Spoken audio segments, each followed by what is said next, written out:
Hey guys, thanks for joining us today. We're broadcasting to you live right now via Facebook and YouTube. My name is John Todora, and this is the What's on Sports podcast, where we talk about everything that is all around sports. But before we go any further, I just want to remind everybody that our show is brought to you by our sponsors. Ladies and gentlemen, that's right. It's sportstradingsystems.com. If you're watching at home, you can see everything. You can see it right on the screen. Sportstradingsystems.com is what we're talking about. You guys can go ahead and check it out. Learn how to trade sports like other people trade stocks. Our friends at Sports Trading Systems have made their followers probably a combined amount of millions of dollars. Go over there today and check it out. If you like to gamble, if you like to invest, with all the stuff going on in the stock market, you can finally see that the big guys will never let you make any money in the markets. But this is a new way to invest. So go over and check out sportstradingsystems.com and tell them that we sent you there. Right now, I'm going to bring in our co-host, our guest, whatever you want to call him. Joining us right here, right now, we call him the sports nerd. Ladies and gentlemen, Lance Fernandez is here. Lance, how are you? I'm doing great, John. So excited. We haven't had a podcast for like a week, so I'm ready and pumped up to give more stats and facts about your favorite players and your favorite games. Oh, I love that. I can feel your enthusiasm too. Like you are definitely pumped up. Well, listen, we got a big show to go over today, and a lot of great things happening in sports. And as you can see by the chyron at the bottom of the screen, the very first thing that we're going to talk about is Deshaun Watson, and it's the talk that everybody's been talking about. It's probably the first time that I can remember, at least, and you can remind me if you know of a different time this has happened, where a 25-year-old quarterback really who probably hasn't even hit the prime of his career yet is going to leave his team and go to another team.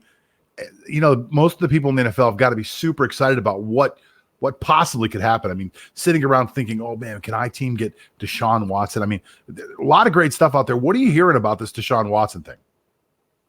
Okay, so Deshaun Watson, this is a script that we usually don't see in the NFL, but this is a script taken from the NBA, wherein they get a whim that they want to play for this team and ask for a trade for that team. And we just saw a mega blockbuster deal with James Harden involving 4 teams. So picture this. The power lies with Deshaun Watson because he has a no-trade clause. So even if the Texans would deal with a team that he doesn't want, he still has that power. So he has to veto that no-trade clause first before a trade will manifest. And who wouldn't want to have a Deshaun Watson? Because here are some crazy stats about his season. So he had 104 touchdown passes, 17 rushing touchdowns in his career.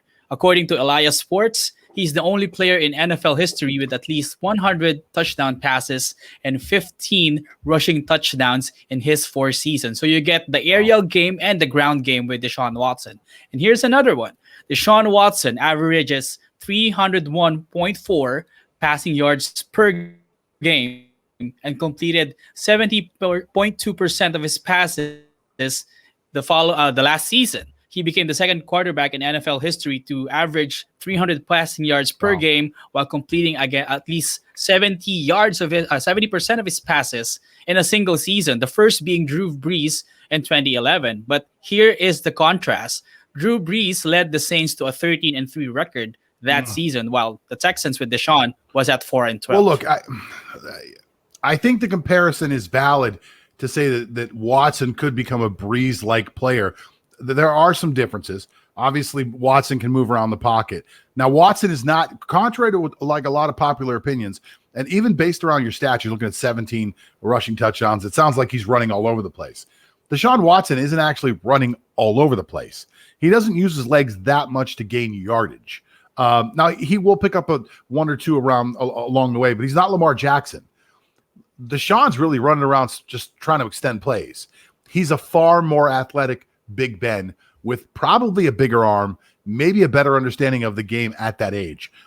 The other thing I would say is bringing up his record this year is a little unfair. Bill O'Brien, who was the coach who got fired halfway through the season, literally dismantled that team, got rid of his best wide receiver. I mean, you could see the huge difference in the fact that Deshaun just couldn't chuck it up and have Hawkins or I just forgot his name.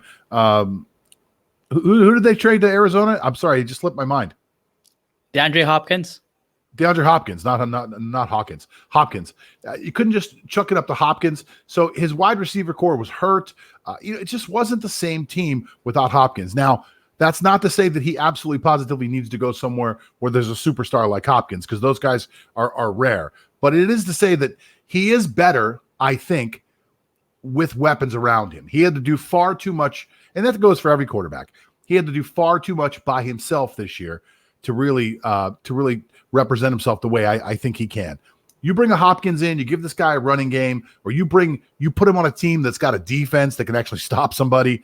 I think this guy could take you deep in the playoff runs and possibly get you a Super Bowl along the way. Yeah, I do see that happening. And there are currently 5 teams that are in the running. So let's see your criteria for Deshaun Watson's formula for success.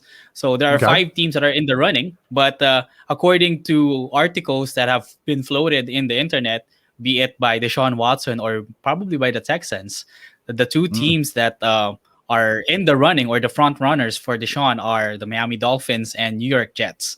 Fascinating that they're both in the AFC East. But before we get to that, the other 3 teams on the fringe are the Carolina Panthers, the Denver Broncos, and the San Francisco 49ers. So 3 teams that either have a quarterback controversy or doesn't have a steady quarterback at all. So they are all valid trade destinations for Deshaun Watson, but experts, fans, and everybody have been telling that it's either Miami or New York because they have the draft capital, they have the cap space. Yeah, very and true.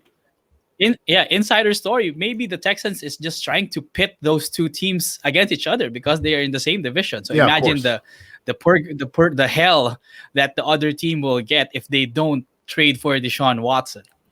Well, there's a couple things I would say. If I'm the Texans, I really don't want to trade Watson to an AFC team. I really don't. I want to trade him to the NFC. I don't want to have to deal with him. But if I have to trade him to the NFC, I certainly don't want to trade him in my division. So I had seen somebody talking about Indianapolis being a possibility. That's certainly not going to be it. If I'm Watson and you're narrowing down my choices to Miami or the Jets, because those are the teams that have the most draft capital, look, I'm taking Miami all day long. Why would I want to go to New York? First of all, the Jets are a terrible team. They've been a terrible franchise for a long time. They don't have a lot of weapons. They don't have wide receivers. They don't have running backs. They don't even have a great offensive line. And they may have a good coach, but we're not even sure about that yet. So I'm not sure I want to go to New York. Put on top of that the fact that New York has incredibly high state income tax. It's the COVID capital of the world. I'm not sure I want to go to New York City. It sounds glamorous. It sounds exciting, but I'm not sure it sounds as exciting to me as, say, Miami, with a really good coach, with a really good defense, with a couple weapons along the way, an offensive line that maybe needs 1 or 2 pieces to be elite. To me, if I'm Watson and I'm the Texans, I'm pushing Miami as much as I can. Now, I think you're right. I think you make a valid point that the Texans, if they're going to negotiate the right way, are going to leverage the Jets, San Francisco, whoever they can. But if the idea is to get Miami, if Watson says, I want to go to Miami, and Houston says, okay, let us work Miami, but let us work the Jets without you saying anything. Don't say I don't want to go to the Jets. Don't say I don't want to go somewhere. Give us the opportunity to make the deal for you. If I'm Houston and I'm smart, which I'm not saying the Houston Texans are, if I'm Houston and I'm smart, I'm going to leverage Miami as much as I can. And I'm going to say that if the deal gets done, it's going to be Tua, it's going to be 2 first-round draft choices, and then some scraps. We're looking at maybe another second, a second and a third. I think it's going to be 4 picks, and I think it's going to be a player. That's my opinion, and I think it's going to end up in Miami. Yeah, with Deshaun Watson, he is 25 years old, and let's project that he would be playing his peak years for at least 7 more seasons. So I believe that the proper package for Deshaun Watson would be both first-round draft picks in the upcoming draft. So that's number 3 and number 18. And then they get 5 more in the coming years, be it first or second rounders. I guess that's a fair deal to get from Miami in exchange for Deshaun Watson because he'll be throwing a lot of passing yards anyway for at least 7 years during the prime of his career. You think it'll be 5 total picks or 7 total picks? 7 total Wow. picks, I guess, but 4 first rounders, 3 second rounders, and then Tua. So And they still Tua. have a quarterback to Ooh. work with. And Oh, I don't Tua. know, man. Because they have to. Well, Deshaun Watson does have the leverage to and the stats to prove that he can make a difference to a team, especially with the Miami Dolphins, who is devoid of that deep passing threat because Tua is afraid of throwing to tight windows. And well, Fitzpatrick is just doing his magic on the fourth quarter. So it could be one of the things that the Miami Dolphins is lacking, that deep passing threat. And that's where Deshaun Watson might come in. So he is 25 right now. I guess he will be playing his prime year. So I guess he's worth like 7 draft picks. Look, people say that you should give up anything, absolutely anything for a franchise quarterback. That's what you should do. If you have a shot at a franchise quarterback at 25 years old, you should be able to give up anything. And to me, I don't think you give up everything because you're saying 5 picks. Now, if you're saying a couple of these picks are 5th and 6th rounders, okay, whatever. You got to throw those in there. But if you're talking about 1st, 2nd, 3rd rounders, to me, you have to put value on Tua. So Tua to me was a 1st round pick last year. So he's got value right now. He may not have value as a 1st rounder. Maybe people don't see him as a value as a 1st rounder. But that was a kid that people were talking about tanking their entire season for last year. So if you're going to tank for Tua last year, you see him play this year, and throughout the first few games, he played pretty well. Now, granted, he didn't have the NFL moxie to throw downfield that much yet, but that could change over time. He did it in Alabama. It's a comfort level for him. So throwing him out in the middle of the season and just hoping that he does well and comparing him to Fitzpatrick, I don't think is fair. So let's just imagine that you put a 2nd round value on Tua. Let's just say it's a 2nd round value. And then you give them 2 1st rounders and 2 2nd rounders. I think I would go that far. And then if I'm Houston, I make an evaluation on Tua. And I'm either flipping Tua out right away and flipping him out to somebody else for a 2nd rounder and picking up more draft picks. Or, you go to somebody like the Steelers who are looking for somebody to replace Big Ben, somebody like that, and or New Orleans that might be willing to flip a 2nd rounder over because Peyton thinks he can work. Sean Payton thinks he can work something out with this kid, make him into magic. That's fine. That's the move that I'm going to make.